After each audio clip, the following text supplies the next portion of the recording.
राजस्थान विधानसभा चुनाव का घमासान जारी है क्योंकि अब मतदाताओं की बारी है और कल मतदाता अपने मताधिकार का सुबह से लेकर शाम तक लगातार इस्तेमाल करेंगे। लेकिन उससे पहले मतदान दलों की रवानगी शुरू हो रही है। कल होगी विधानसभा चुनाव की वोटिंग। 199 सीटों पर होगा मतदान। सुबह 7 बजे से शाम 6 बजे तक मतदान होगा। 5,26,90,146 मतदाता मतदान करेंगे। प्रदेश के कुल मिलाकर 1,875 प्रत्याशियों के भाग्य का फैसला मतदाता करने वाले हैं। पुरुष की अगर बात की जाए तो पुरुष मतदाता हैं कुल मिलाकर 2,74,74,849। तो वहीं महिला मतदाताओं की संख्या आप देखिए 2,53,13,458। तो वहीं सर्विस वोटर इसमें से हैं 1,42,210। तो ट्रांसजेंडर 624 हैं। प्रदेश में कुल मिलाकर 36,101 स्थानों पर मतदान केंद्र बनाए गए हैं और इसके लिए 2,74,846 कर्मचारी मतदान कराएंगे। 6,247 सेक्टर अधिकारी हैं। 1,02,290 राजस्थान पुलिस, होमगार्ड, आरएसी और सीएपीएफ की 700 कंपनियों के सुरक्षा कर्मियों की ड्यूटी लगाई गई है। तो ड्यूटी यहां पर सुरक्षा कर्मियों की लगाई गई है। 18 से 30 आयु वर्ग के 1 करोड़। तो वहीं 70,99,334 मतदाता, जिनमें से 18 से 19 आयु वर्ग के 22,61,008 नव मतदाता शामिल है। कुल मिलाकर 26,393 मतदान केंद्रों पर लाइव वेबकास्टिंग की जाएगी।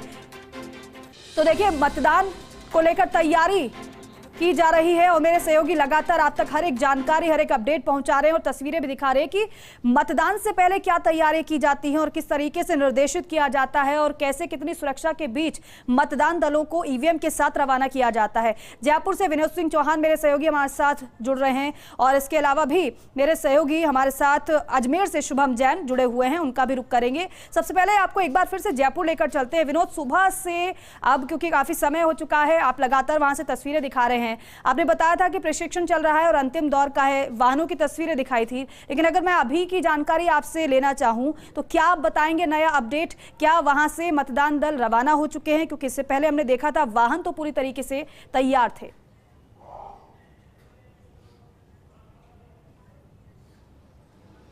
जी बिल्कुल, बगरू और दूदू की ईवीएम दे दी गई है। मतदान दल अपनी अपनी बसों में बैठ रहे हैं। हम इस समय जेसीबी से आपको दृश्य दिखाते हैं। देखिए, हम ये पूरा नज़ारा है राजस्थान कॉलेज का जो आपको दिखा रहे हैं, दर्शकों को दिखा रहे हैं कि ये वो तमाम बसें हैं जो 22 तारीख की रात को 8 बजे तक यहाँ पहुँच गई थी अधिग्रहण होने के बाद और तब से अब तक यही है। और वो दृश्य देखिए आप, जहाँ पर मतदान दलों को ट्रेनिंग देने के बाद अब रवानगी दी जा रही है। मतदान दल रवाना हो रहे हैं। बगरू, दूदू, चाकसू को पहले रवाना किया जा रहा है क्योंकि उनकी दूरी ज़्यादा है। चेक पोस्ट पर उनको अपनी उपस्थिति दर्ज करानी है और इस समय हम जेसीबी से आपको सारा दृश्य दिखा रहे हैं। देखिए, ये वो जगह है। ऐसे ही जामियातुल विश्वविद्यालय और भवानी निकेतन शिक्षण संस्थान से मतदान दल रवाना हो रहे हैं जी। 19 विधानसभाओं के लिए जयपुर जिले में व्यवस्था की गई है। यहाँ से मतदान दल रवाना होंगे और कल मतदान के बाद शाम को ईवीएम संग्रहण होगा। फिर से मैं आपको बता दूं कि कल देर रात तक राजस्थान कॉलेज और कॉमर्स कॉलेज में 19 विधानसभा क्षेत्रों की ईवीएम जमा होंगी, जो स्ट्रांग रूम में सीआरपीएफ और अन्य जांच एजेंसियां और सुरक्षा घेरे में रहेंगी। 3 दिसंबर को पटाक्षेप होगा मतगणना के साथ ही कि कौन आगे रहा और किसका सूत्र साफ हो गया। उससे पहले बिल्कुल 3 दिसंबर का इंतजार तो हर किसी को रहेगा, लेकिन उससे पहले मतदान जब होगा तब भी हर किसी की नजर सभी पर रहने वाली है। लेकिन विनोद, एक बात और यहाँ से जानना चाहेंगे आपसे कि मतदान दलों को रवाना किया जा रहा है, जब ये पहुंच जाएंगे क्षेत्रों तक, जिस तरीके से आपने बताया है कि बगरू, बस्सी, दूदू के लिए यहाँ से मतदान दलों को रवाना किया जा रहा है, तो वहां पर फिर क्या प्रक्रिया, किसको फॉलो किया जाता है? वहां कैसे इंतजाम रहते हैं? क्या विशेष वहां पर ध्यान रखा जाता है? देखिए जी बिल्कुल, देखिए जो सामान्य मतदान केंद्र हैं जिन्हें संवेदनशील नहीं माना गया, वहां पर पोलिंग पार्टी में 4 कर्मचारी और 1 पुलिसकर्मी रहेगा पूरी रात। सुबह वहां से मतदान प्रक्रिया शुरू होगी। जहां पर संवेदनशील है वहां सीआरपीएफ की टुकड़ी रहेगी, 2 से 4 पुलिसकर्मी रहेंगे और पोलिंग पार्टी के 4 सदस्य रहेंगे। ये व्यवस्था रहेगी कल शाम मतदान समाप्ति तक।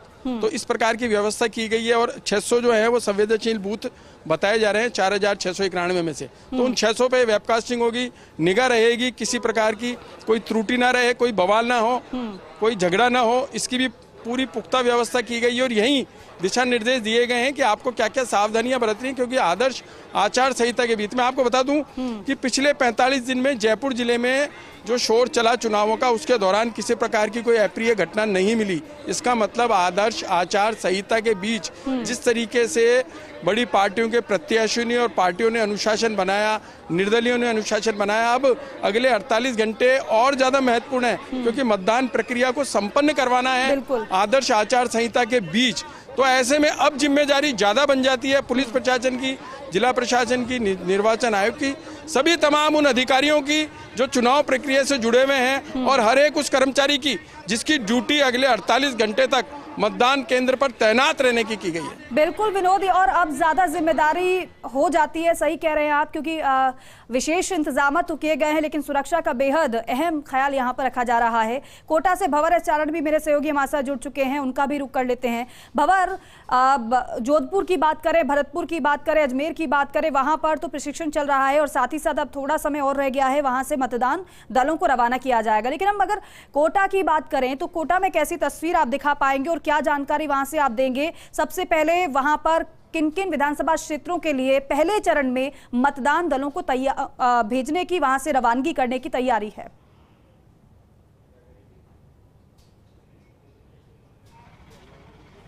बिल्कुल तैयारी है, और तैयारी करीब करीब दीपिका पूरी हो चुकी है। देखिए, कोटा जिले में कुल मिलाकर के विधानसभा की 6 सीटें हैं। उनमें से जो देहाती इलाके की 3 सीटें हैं, पिपलदा, रामगंज मंडी और साथ में सांगोद, वहां के लिए पहले चरण में जो पोलिंग पार्टीज है उनको रवानगी दी जा रही है। और दूसरे चरण में 11 बजे के बाद कोटा शहर की जो 3 सीटें, जिनमें आंशिक रूप से कुछ ग्रामीण इलाका भी आता है, लेकिन मोटे तौर पर ये तीनों शहरी सीटें हैं, कोटा उत्तर, कोटा दक्षिण और लाडपुरा, यहाँ के लिए जो पोलिंग पार्टीज है उनको रवानगी दी जाएगी। लेकिन फिलहाल मैं आपको तस्वीरें दिखा रहा हूँ जेडीबी कॉलेज से, जहां पर जो ईवीएम संग्रहण केंद्र है और साथ में जो मतदान सामग्री वितरण केंद्र है वो यहां पर बनाए गए हैं। देखिए, अलग अलग प्रकोष्ठ यहां पर बनाए गए हैं विधानसभा वार, जिसमें लेखा प्रकोष्ठ, यात्रा भत्ता प्रकोष्ठ सब कुछ शामिल है। और देखिए, नाश्ते की और खाने की जो व्यवस्था है वो भी मतदान कर्मियों के लिए लगातार की जा रही है। कहाँ के लिए रवानगी ले रहे हैं आप? सर, लाडपुरा के लिए, विधानसभा लाडपुरा में ना पीआरओ में ड्यूटी लगी है जी। तो देखिए, जो मतदाता है वो तो पूरी तरह से तैयार है, लेकिन एक अहम कड़ी है मतदान कर्मी।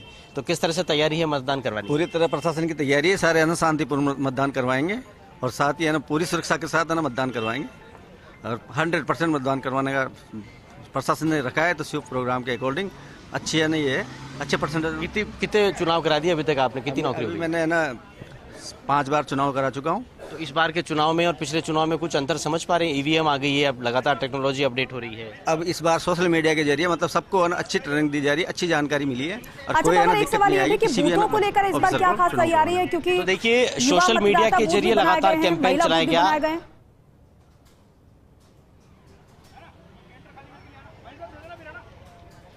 बिल्कुल, युवा बूथ बनाए गए हैं, महिला बूथ बनाए गए हैं, जिनको पिंक बूथ कहा गया है, दिव्यांग बूथ बनाए गए हैं, जिन पर डेडिकेटेडली केवल जो दिव्यांग मतदान कर्मी है वो रहेंगे। पिंक बूथ पर केवल महिला मतदान कर्मी रहेंगे। जो यूथ बूथ होंगे वहां पर युवा मतदान कर्मी रहेंगे। तो अलग अलग नवाचार किए जा रहे हैं। और देखिए, कोटा को लेकर के खास बात है दीपिका, और वो ये है कि विधानसभा चुनाव 2018 में कोटा वो जिला था जो कि पूरे राजस्थान में वोटिंग परसेंट के लिहाज से अव्वल जिला था। तो इस बार भी यहाँ जो टारगेट है निर्वाचन विभाग का और स्थानीय जो प्रशासनिक अधिकारी हैं वो लगातार इस बात के लिए अभियान चला रहे थे लंबे समय से स्वीप गतिविधियों के माध्यम से कि इस बार भी कोटा में लक्ष्य का है, लेकिन मतदान का बेहतर आंकड़ा हासिल किया जाए और राजस्थान स्तर पर इस जिले को फिर से मतदान के मामले में रैंक एक बार फिर से दिलाई जाए। तो इस बाबत बहुत सी तैयारियां की गई थी। उन सारी तैयारियों की परीक्षा का भी 25 नवंबर दिन होगा जब वोटिंग होगी। लेकिन देखिए, मैं आपको यहाँ की तस्वीरें दिखाने की कोशिश करता हूँ। अब देखिए, यहाँ जो पार्टीज हैं वो पूरी तरह से तैयार है, जो मतदान कर्मी है वो यहाँ पर पूरी तरह से तैयार है। और देखिए, विधानसभा बाद व्यवस्था की गई है, कहाँ पे ईवीएम वितरण होनी है,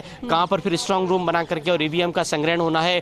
इधर मैं आपको दिखाने की कोशिश करूं तो सभी की सभी जो 6 सीटें हैं कोटा जिले की विधानसभा की, वहां ईवीएम स्ट्रांग रूम कौन से कमरे में बना है और उसमें कौन से रास्ते से होकर के एंटर होना है, इस बाबत पूरी की पूरी जानकारी दी गई है। अलग अलग टेंट लगा करके प्रकोष्ठ बनाए गए हैं जिनमें मतदान कर्मियों के लिए सभी तरह के इंतजाम किए गए हैं। और आप देखिए पुलिस और प्रशासनिक अधिकारी भी आपको यहाँ पर लगातार नजर आ रहे हैं जो कि सब तरह की तैयारियों का जायजा ले रहे हैं। और ये वो जगह होगी जहाँ से थोड़ी देर बाद ही जो चुनाव सामग्री है, वो जो पोलिंग पार्टीज होगी उनको वो सामग्री डिस्ट्रीब्यूट होगी। और 11 बजे से पहले जो पहले चरण के प्रशिक्षण के बाद के जो मतदान कर्मी है वो रवानगी ले लेंगे।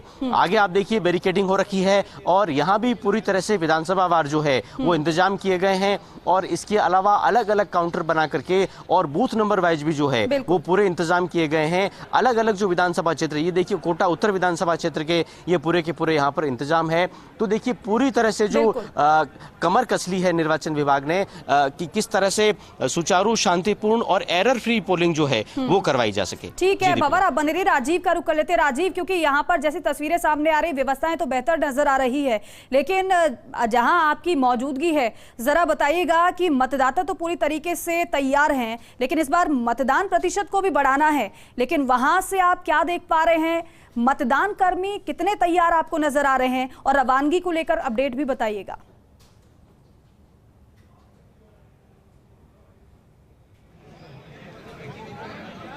देखिए रवानगी का दौर शुरू हो चुका है और जिला कलेक्टर हिमांशु गुप्ता ने जिस तरीके से अभी यहाँ पर अवलोकन किया है, साथ में ग्रामीण एसपी धर्मेंद्र सिंह थे और जो यहाँ के जिला परिषद के सीईओ अभिषेक शुराना के अलावा अगर बातचीत करें तो यहाँ जो नगर निगम के आयुक्त हैं उत्सव कौशल भी थे।